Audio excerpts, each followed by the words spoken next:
भ्रष्टाचार करना और फिर बड़ी बड़ी बात करना अरविंद केजरीवाल की नीतियों में शामिल है। चुनाव आता है तो उनका पूर्वांचलियों के प्रति प्रेम जाग जाता है और जब चुनाव खत्म हो जाता है तो वे कहते हैं कि बिहार यूपी के लोग 500 रुपए का टिकट कटाकर दिल्ली आ जाते हैं, फिर 5 लाख रुपए का इलाज कराकर चले जाते हैं। नमस्कार, आप देखना शुरू कर चुके हैं एसडीएफ लाइव इंडिया और आपके साथ मैं हूं गौरव सिन्हा। सीएम नीतीश कुमार को घेरने की जहां तमाम कोशिशें की जा रही हैं, वहीं ठंड के इस मौसम में भी फिर एक नई यात्रा के बहाने जनता की नब्ज टटोलने में लगे नीतीश कुमार विरोधियों का ब्लड प्रेशर बढ़ाने में लगे हैं। नेता प्रतिपक्ष तेजस्वी यादव की अपनी यात्रा है और वह जमाने को यह बताने की कोशिश कर रहे हैं कि अगर उनको सत्ता का सिंहासन मिलेगा तो सब कुछ बदल जाएगा। शिक्षार्थियों सहित वृद्ध और लाचार लोगों को भी जीने का सहारा देगी सरकार।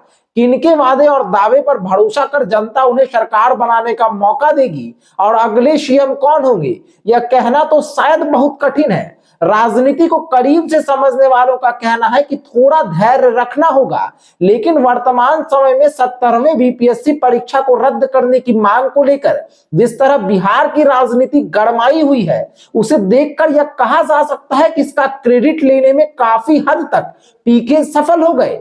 बिना शर्त उन्हें जमानत नहीं मिलती तो वह जेल के अंदर एक नई पाठशाला चलाते, इससे सरकार डर गई और फिर उन्हें बिना शर्त रिहाई मिल गई।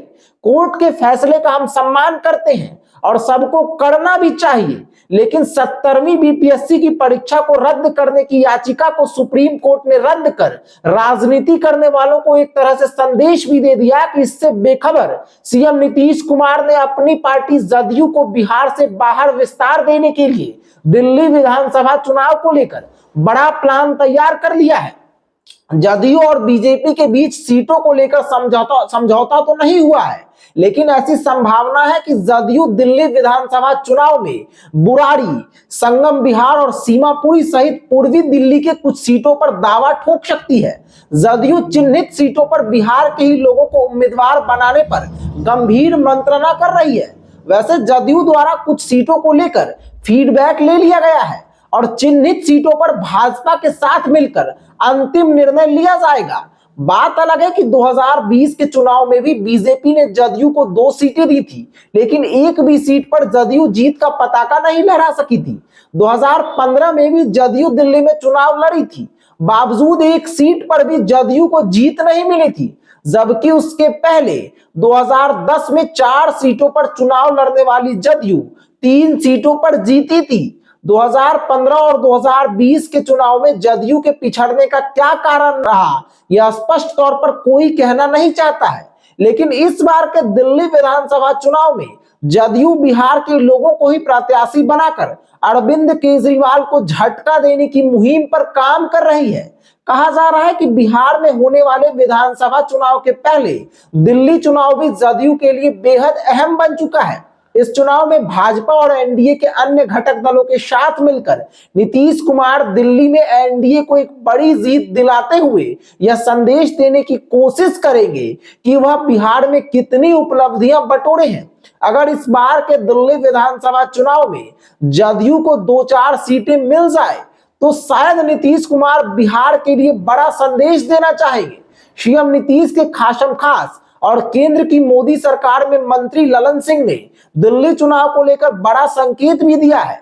उन्होंने कहा है कि दिल्ली चुनाव में हम बीजेपी के साथ हैं। ललन सिंह ने कहा कि अरविंद केजरीवाल लालू प्रसाद यादव के दूसरे प्रतीक के रूप में जाने जाते हैं। दिल्ली की जनता जान चुकी है कि भ्रष्टाचार में लिप्त रहना, भ्रष्टाचार करना और फिर बड़ी बड़ी बात करना अरविंद केजरीवाल की नीतियों में शामिल है। चुनाव आता है तो उनका पूर्वांचलियों के प्रति प्रेम जाग जाता है और जब चुनाव खत्म हो जाता है तो वे कहते हैं कि बिहार यूपी के लोग 500 रुपए का टिकट कटाकर दिल्ली आ जाते हैं, फिर 5 लाख रुपए का इलाज कराकर चले जाते हैं। केंद्रीय मंत्री ने दावा करते हुए कहा है कि इस बार दिल्ली में भी एनडीए की सरकार बनेगी। ऐसे में दिल्ली चुनाव के लिए जदयू की कमान पार्टी के कार्यकारी राष्ट्रीय अध्यक्ष संजय कुमार झा के हाथों में है।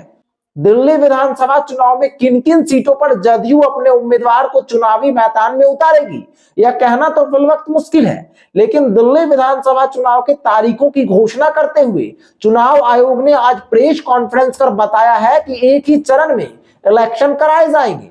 इस दौरान 1.55 करोड़ मतदाता अपने वोट का इस्तेमाल कर सकेंगे। दिल्ली में होने वाले विधानसभा चुनाव की तारीखों की घोषणा करते हुए मुख्य चुनाव आयुक्त राजीव कुमार ने बताया कि 70 सीटों वाले दिल्ली विधानसभा चुनाव एक चरण में ही कराए जाएंगे। दिल्ली चुनाव के तारीखों की घोषणा करते हुए उन्होंने बताया कि 5 फरवरी को मतदान होगा और वोटों की गिनती 8 फरवरी को होगी। इस दौरान 1.55 करोड़ वोटर्स वोटिंग करेंगे। वहीं पोलिंग के लिए 13,000 से ज्यादा पोलिंग स्टेशन बनाए गए हैं। 85 साल के लोगों के लिए घर से वोटिंग की व्यवस्था की गई है, जिसके लिए फॉर्म 12 उनके घर पर पहुंचाया जाएगा। इस दौरान मुख्य चुनाव आयुक्त ने एक बार फिर ईवीएम को लेकर पार्टियों के संदेह को लेकर कहा कि इसे हैक नहीं किया जा सकता है। सुप्रीम कोर्ट ने इस बात को खुद माना है कि ईवीएम को हैक करना संभव नहीं है। बहरहाल दिल्ली विधानसभा चुनाव में पूरे दमखम से चुनाव लड़ने की तैयारी में जुट चुकी जदयू को कितनी सफलता मिलेगी और वहां मिली सफलता से आह्लादित होकर बिहार के मुखिया नीतीश कुमार बिहार में कितना कमाल कर पाएंगे, यह कहना तो शायद जल्दबाजी होगी।